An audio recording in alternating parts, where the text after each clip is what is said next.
اللہ رب العالمین کا فضل و کرم ہے اور اس کا خاص احسان ہے کہ اللہ نے ہم لوگوں کو ایمان کی دولت عطا کی ہے۔ ایمان و اسلام کی دولت در حقیقت دنیا کی تمام دولتوں سے اعلیٰ اور ارفع ہے، اور ایمان کی دولت ہی حقیقی دولت ہے۔ کیونکہ آخرت میں کامیابی اور نجات کا جو مدار ہے وہ اسی ایمان پر۔ جو ایمان والا ہوگا وہ کامیاب ہوگا، جو ایمان کے بغیر اس دنیا سے رخصت ہوگا وہ ناکام ہوگا۔ جو ایمان والا ہوگا، نبی کریم صلی اللہ علیہ وسلم کے طریقے پہ چلنے والا ہوگا، آپ صلی اللہ علیہ وسلم کی تعلیمات کے مطابق زندگی گزارنے والا ہوگا، یہ وہ شخص ہوگا جو کامیاب ہوگا۔ اور وہ لوگ جو اللہ کے نبی صلی اللہ علیہ وسلم کی تعلیمات کی خلاف ورزی کرتے ہیں یا آپ صلی اللہ علیہ وسلم کے دین کو چھوڑ کر کوئی اور راستہ اختیار کرتے ہیں، قرآن کریم ان کے متعلق بالکل صاف اعلان کرتا ہے کہ اولئک هم الخاسرون، وہی لوگ ہیں جو ناکام رہنے والے ہیں۔ اس وقت جس زمانے میں ہم اور آپ رہ رہے ہیں، اس میں کوئی شک نہیں کہ پچھلے زمانوں کے مقابلے میں شر کے اعتبار سے یہ زمانہ زیادہ خطرناک ہے، چونکہ نبی کریم صلی اللہ علیہ وسلم نے خود ہی بیان کر دیا تھا کہ آئندہ آنے والا ہر دن پچھلے دن کے مقابلے میں زیادہ پرفتن ہوگا اور زیادہ شر والا ہوگا، زیادہ برائیوں والا ہوگا۔ جس طرح ہم بڑی تیزی کے ساتھ قیامت کے زمانے کے بالکل قریب ہوتے جا رہے ہیں، اسی کے ساتھ ساتھ وہ نشانیاں قیامت کی جو اللہ کے نبی صلی اللہ علیہ وسلم نے بیان کی، چاہے وہ چھوٹی نشانیاں ہوں یا بڑی نشانیاں ہوں، چھوٹی نشانیاں تقریباً علماء کرام فرماتے ہیں کہ ہمارے زمانے تک پوری ہو چکی، اب انتظار بڑی نشانیوں کا ہے۔ اب ہم یقیناً اس زمانے میں آ گئے ہیں جس وقت ہمیں ہوش کے ناخن لینے چاہیے، اور ہمیں اپنے ایمان اور دین کی طرف متوجہ ہو جانا چاہیے۔ یقین جانیے کہ جن حالات سے اس وقت امت مسلمہ دوچار ہیں اور جن حالات سے مسلمان پورے عالم میں سختیوں، پریشانیوں اور ظلم و زیادتی کا شکار ہیں، ان تمام چیزوں کے ہونے کے بعد اگر اب بھی ہم نے اللہ رب العالمین کی طرف رجوع نہ کیا اور اب بھی ہم نے اللہ کے نبی کی تعلیمات کو نہ تھاما، تو یاد رکھیں ہم سے بڑا بدبخت انسان کوئی نہیں ہو سکتا، جسے تمام مواقع اور اپارچونٹیز ایمان کی مل گئی، دین پر قائم رہنے کی اپارچونٹی مل گئی، حالات ایسے سخت سے سخت بنا دیے گئے کہ انسان اور ایک مسلمان اللہ کی طرف رجوع کریں، اس کے باوجود اگر ہم نے اللہ کی طرف رجوع نہ کیا تو یاد رکھیں یہ بہت بڑا خسارہ ہے، اور یہ اللہ رب العالمین کی سنت ہے۔ اللہ نے قرآن کریم میں فرمایا کہ وَلَنُذِيقَنَّهُم مِّنَ الْعَذَابِ الْأَدْنَىٰ دُونَ الْعَذَابِ الْأَكْبَرِ لَعَلَّهُمْ يَرْجِعُونَ، ہم جو ہے انسانوں کو بڑے عذاب سے پہلے چھوٹے عذاب میں مبتلا کریں گے۔ دنیا میں پریشانیاں آئیں گی، آزمائشیں آئیں گی، ظلم و زیادتی کا سامنا کرنا ہوگا، مختلف انداز میں تنگیوں کا سامنا کرنا پڑے گا۔ کیوں آزمائشوں میں مبتلا کیا جائے گا؟ لعلہم یرجعون، تاکہ وہ لوٹ آئیں۔ ابھی بھی مہلت مل رہی ہے، ابھی بھی موقع مل رہا ہے کہ بڑے عذاب کے آ جانے سے پہلے اللہ کی طرف رجوع کر لو، چونکہ اللہ کا عذاب جہاں ایک مرتبہ آ گیا اب کسی کی توبہ قبول ہونے والی نہیں ہے۔ فرعون نے کب توبہ کی؟ کہ جب عذاب آ پڑا۔ حضرت موسیٰ علیہ السلام بنی اسرائیل کو لے کر بحر احمر کو پار کر کے نکل جاتے ہیں، اللہ رب العالمین سمندر میں بیچ میں راستہ بنا دیتا ہے، دونوں طرف پانی الگ ہو جاتا ہے اور بیچ سے راستہ ہموار ہو جاتا ہے۔ اللہ کے نبی حضرت موسیٰ علیہ السلام بنی اسرائیل کو لے کر نکلتے ہیں، فرعون یہ دیکھتا ہے کہ بھئی راستہ بن چکا ہے، حضرت موسیٰ اور بنی اسرائیل اس راستے سے چل کر سمندر کو پار کر رہے ہیں، ہم بھی پار کریں گے، ہم بھی موسیٰ اور بنی اسرائیل کا پیچھا کریں گے۔ فرعون کا لشکر جیسے ہی سمندر کے بیچوں بیچ میں پہنچتے ہیں، اللہ رب العالمین سمندر کو ملا دیتے ہیں۔ اب وہ ڈوب رہا ہے، عذاب میں مبتلا ہو گیا، بڑے عذاب میں مبتلا ہو گیا۔ اب وہ کہتا ہے کہ آمنت بالذی آمنت به بنو اسرائیل، آمنت بالذی آمنت به بنو اسرائیل وانا من المسلمین، میں اب ایمان لے آتا ہوں، اب میں مسلمان ہو جاتا ہوں، اس خدا پر میں ایمان لے آیا جس خدا کو بنی اسرائیل نے خدا مانا ہے۔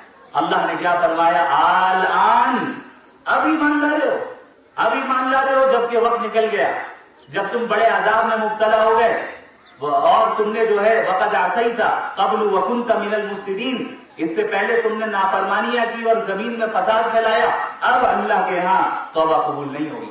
اللہ کے نبی صلی اللہ علیہ وسلم نے فرمایا ان اللہ یقبل توبۃ عبدہ ما لم یغرر، اللہ تعالیٰ ایک بندے کی توبہ اس وقت تک قبول کرتا ہے جب تک کہ وہ حالت غرغرہ میں نہ پہنچ جائے۔ حالت غرغرہ کیا ہے؟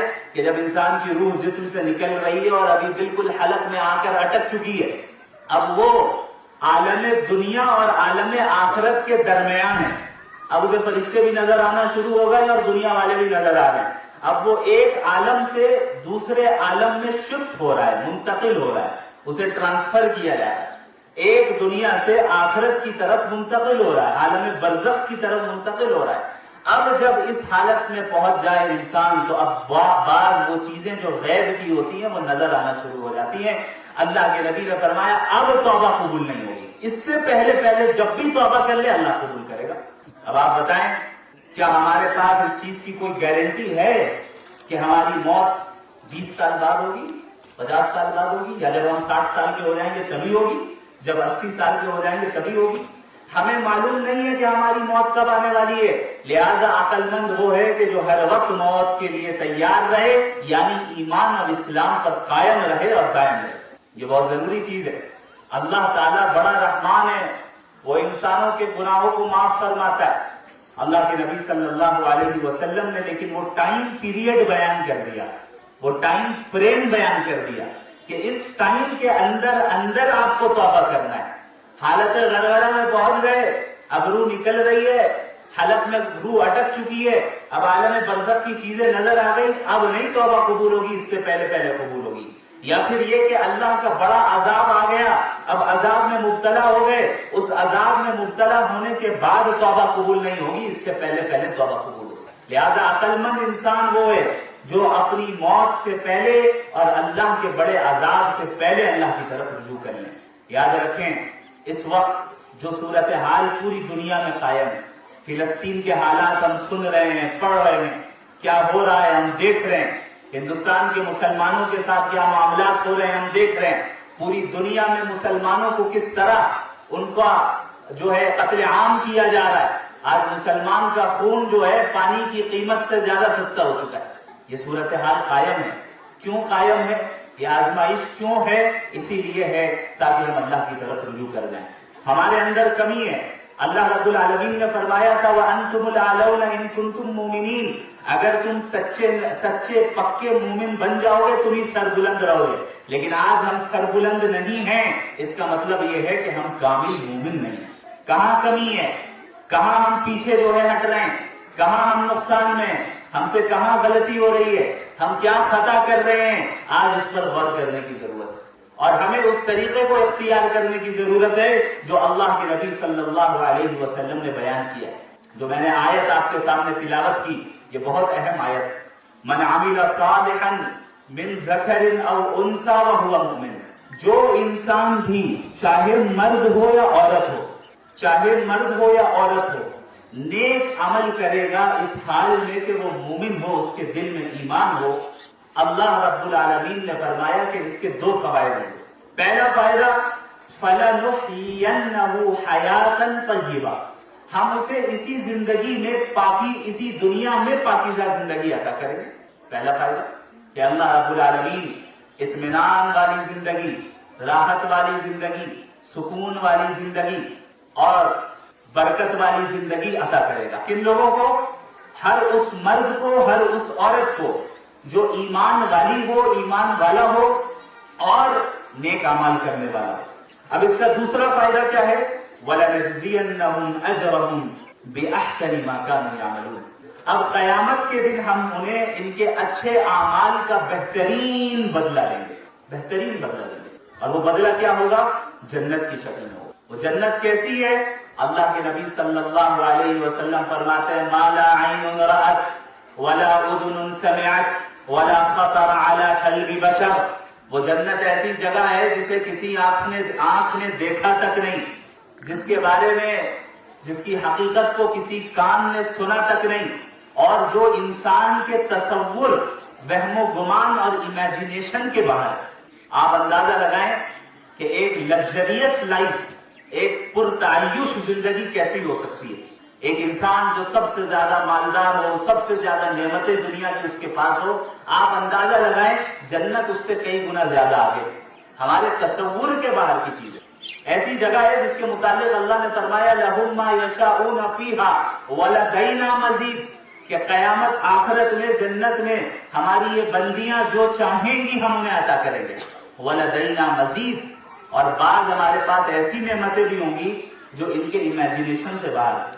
بھائی انسان کسی چیز کی خواہش کرتا ہے تو خواہش تو اسی چیز کی کر سکتا ہے نا جو اس کے تصور میں داخل ہو، جس کا وہ تصور کر سکتا ہو، جس کے بارے میں وہ سوچ سکتا ہو، جو اس کی امیجینیشن کے اندر ہو۔ اللہ نے فرمایا کہ جو تصور کریں گے، جو چاہیں گے ہم وہ بھی عطا کریں گے، اور ہمارے پاس تو اور بھی بہت سی نعمتیں رکھی ہیں جو ہم انہیں اپنے فضل سے دیں گے، جو ان کے وہم و گمان سے باہر ہوگا۔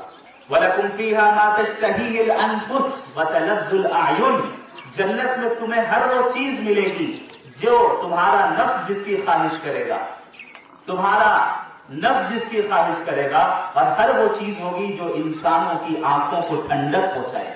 تو یہ ایسی جگہ ہے، ایسی منزل ہے، ایسا گھر ہے یہ جنت کہ جس کے لیے قربانیاں تو دینی پڑیں گی، بغیر قربانیوں کے جنت حاصل نہیں ہو سکتی۔ اور یہ خود اللہ کے نبی صلی اللہ علیہ وسلم نے فرمایا حفت الجنت بالمکارہ، جنت کو ناپسندیدہ چیزوں کے ساتھ گھیر دیا گیا ہے۔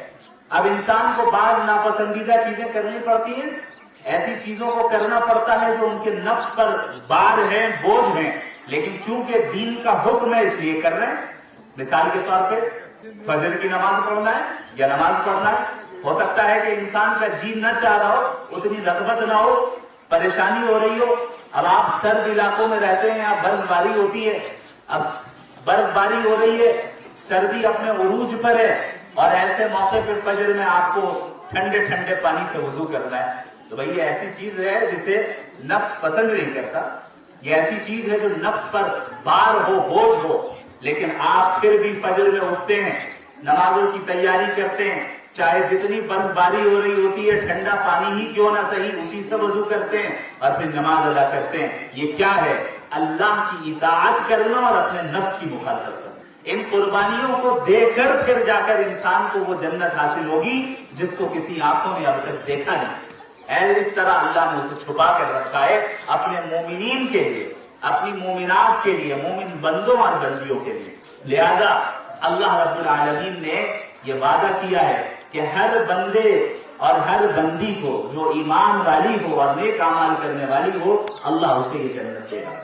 اللہ کے نزدیک بحیثیت بندہ ہونے کے، بحیثیت عبد ہونے کے، بحیثیت مخلوق ہونے کے مرد اور عورت میں کوئی فرق نہیں۔ ایسا نہیں ہے کہ مرد نماز پڑھے تو اسے زیادہ ثواب ملے گا، عورت نماز پڑھے تو اسے کم ثواب ملے گا۔ ایسا نہیں ہے کہ مرد روزہ رکھے تو اسے زیادہ ثواب ملے گا، عورت روزہ رکھے تو اسے کم ملے گا، نہیں۔ بندے ہونے کی حیثیت سے مرد اور عورت اللہ کے یہاں برابر ہے۔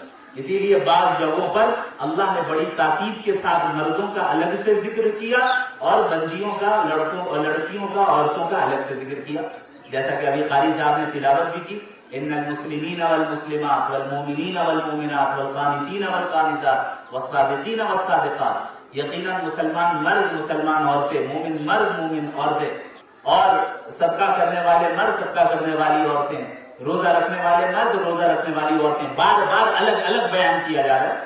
کیوں کیا جا رہا ہے؟ اس لیے تاکہ عورتیں یہ نہ سوچیں، یہ نہ سمجھیں کہ ہمارے ثواب میں کوئی کمی ہوگی، یا یہ کہ ہمیں جنت کا اعلیٰ مقام نہیں مل پائے گا۔ کتنی خواتین ایسی ہوں گی جو جنت میں کتنے بڑے جو ہے، کتنے عظیم الشان جو دنیا میں مرد سمجھے جاتے تھے ان سے آگے ہوں گی، ان کا مقام مرتبہ آگے ہوگا۔ آپ دیکھیں فرعون کی جو بیوی تھی حضرت آسیہ، انہوں نے کیا دعا کی؟ رب ابنی لی عندک بیتا فی الجنہ، یا اللہ اپنے قریب میرے لیے جنت میں گھر بنا، اپنے قریب۔ اب آپ دیکھیں فرعون مرد تھا نا، لیکن ایمان سے معلوم تھا، وہ جہنمی ہوا، لیکن ان کی بیوی اللہ والی تھی، ایمان والی تھی،